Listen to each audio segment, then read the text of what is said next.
വെളിച്ചെണ്ണ വിലയിൽ കുറവ് വരുത്തുമെന്ന് ചർച്ചയിൽ വ്യാപാരികൾ സമ്മതിച്ചെന്ന് ഭക്ഷ്യമന്ത്രി ജി.ആർ. അനിൽ. അധിക ലാഭത്തിൽ കുറവ് വരുത്തി വില കുറയ്ക്കാമെന്ന് സമ്മതിച്ചു.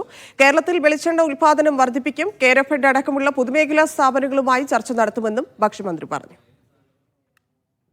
അവർക്ക് കുറയ്ക്കാവുന്ന തരത്തിലുള്ള കുറവ് വരുത്താൻ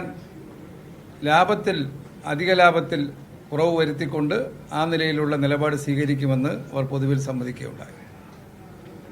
അതോടൊപ്പം കേരളത്തിലെ ജനങ്ങളെ സഹായിക്കാൻ കഴിയുന്ന തരത്തിൽ സപ്ലൈകോ വീണ്ടും രണ്ടാമത്തെ ടെൻഡറാണ് വെളിച്ചെണ്ണയുമായി ബന്ധപ്പെട്ട് 1-ാം തീയതി ഉച്ചയ്ക്ക് 2 മണിക്ക് അവസാനിക്കുന്ന ടെൻഡർ നടപടിയിലേക്ക് പോയിട്ടുള്ളത്. ഇന്നത്തെ യോഗത്തിൽ പങ്കെടുത്തവർക്കെല്ലാം ഏറ്റവും വില കുറച്ച് ആ ടെൻഡറിൽ പങ്കെടുക്കാൻ അവസരം നൽകിയിരിക്കുകയാണ്.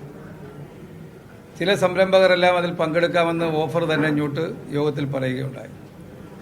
ഗവൺമെന്റ് എന്ന നിലയിൽ സപ്ലൈകോ എന്ന നിലയിലും അവർക്ക് തിരിച്ചു നൽകുന്ന പരിഗണന ഇത്തവണ ഓണം പ്രമാണിച്ച് വില കുറച്ച് വെളിച്ചെണ്ണ നൽകുന്നവർക്ക്. സുജോ വർഗീസ് ചേരുന്നു. സുജോ, ഈ കുത്തനെ ഉയർന്ന വില എങ്ങനെ പിടിച്ചുകെട്ടാം, പരിഹരിക്കാമെന്നാണ് മന്ത്രി പറയുന്നത്?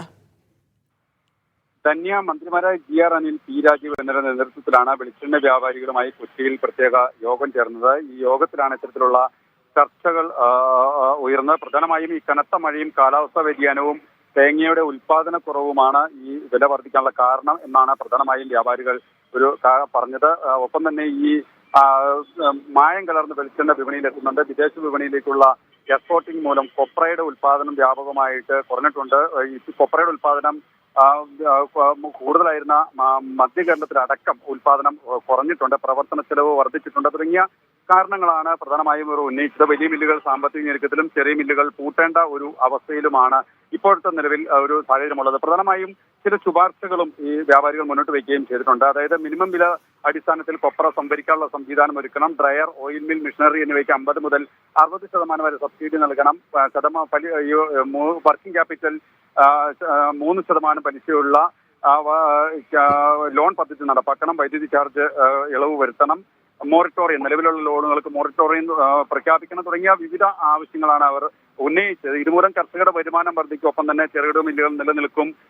ഈ തൊഴിൽ സംരംഭങ്ങൾ കൂടും. ഒപ്പം തന്നെ ഉപഭോക്താക്കൾക്ക് സ്ഥിരമായിട്ടുള്ള ഒരു വിലയിൽ വെളിച്ചെണ്ണ ലഭ്യമാകും എന്നും തുടങ്ങിയ ഒരു വിലയിരുത്തലും ഉണ്ടായി. ഇതിനെ തുടർന്നാണ് ഇത്തരത്തിലൊരു പ്രസ്താവന അത് മന്ത്രി നടത്തിയിരിക്കുന്നത്. അതായത് വെളിച്ചെണ്ണ വ്യവസായികളുമായി നടത്തിയ ചർച്ച അത് പോസിറ്റീവായിരുന്നു. അവരുടെ അധിക ലാഭത്തിൽ കുറവ് വരുത്തി വില കുറയ്ക്കാമെന്നൊരു സമ്മതിച്ചതായും മന്ത്രി പറയുന്നുണ്ട്. ഇതുമായി ബന്ധപ്പെട്ട തുടർ നടപടികൾക്കായി കേരഫെഡ് അടക്കമുള്ള പൊതുമേഖലാ സ്ഥാപനങ്ങളുമായും ചർച്ച നടത്തും. കേരളത്തിൽ വെളിച്ചെണ്ണ ഉൽപാദനം വർദ്ധിപ്പിക്കാനുള്ള നടപടികൾ സ്വീകരിക്കും. ഒപ്പം തന്നെ വിപണിയിൽ പരിശോധന ശക്തമാക്കും. ഏതെങ്കിലും രീതിയിൽ മായം കലർന്ന എണ്ണ വിപണിയിൽ എത്തിയാൽ അതുമായി ബന്ധപ്പെട്ട് മറ്റു കർശന നടപടി എടുക്കുമെന്നും മന്ത്രി സൂചിപ്പിക്കുകയും ചെയ്തു. ശരി.